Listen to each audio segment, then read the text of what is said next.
As you know, February is Black History Month, and there are a lot of events happening right here in Hampton Roads to celebrate, including a big one in Portsmouth. Joining me to talk about the Trailblazers Parade, we have James Boyd, President of the NAACP, and Chief Apostle Joyce White-Tasby there on the right. Appreciate you both being here. Thank you for having us. So we're talking about this parade, and Joyce, this was actually your idea. Tell me how it got started and what folks need to know about it. We got started, Mae Breckenridge Haywood, the curator of the Portsmouth Community Colored Museum, called me and she said, I need you to do something to bring awareness to the our jewel in the neighborhood. I said, okay. So I said, let me get some thoughts together. So I told her, this is what we're going to do. We're going to have the Black Historical Sidewalk Trailblazers Parade to bring more awareness to all the history that our people, past and present, has contributed to the city of Portsmouth as well as nationally as well. So this year, every year is a different trail. You can't do it all in one day. So we're going to start at the first African-American formal house in Portsmouth, 636 High Street, where the first Black opened a formal house at, and has been handed down from one year to the other. And each year the person gets out and talk about how they got started, what they have contributed to the city. And I'm not going to name every place, but another place we're going to is Nancy Wheeler's place. She was the first African-American in the city of Portsmouth to run for city council that was Black and a woman. She was powerful and owned a funeral home. And someone is going to do a reenactment of her because she never was married, nor did she have children.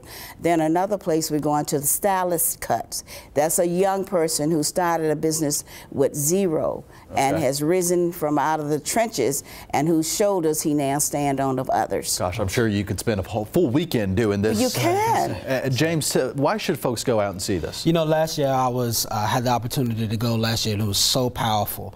It's really an opportunity for us to bridge generations.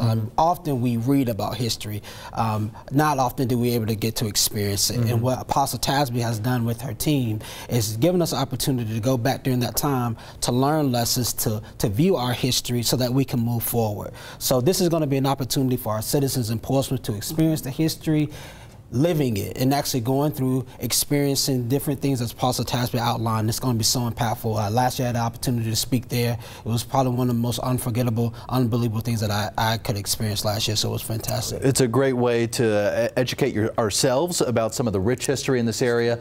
Joyce, here's the information for folks who need to know about it. Why don't you just quickly, 30 seconds, tell us all about it. This is where we lined up and we went down the hub of African-American history, which was Effingham Street last year.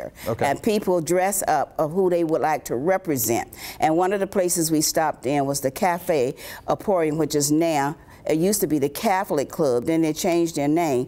But a lot of people don't know that they give out scholarships every year, and that's a Mecca organization because it started back in the 1800s.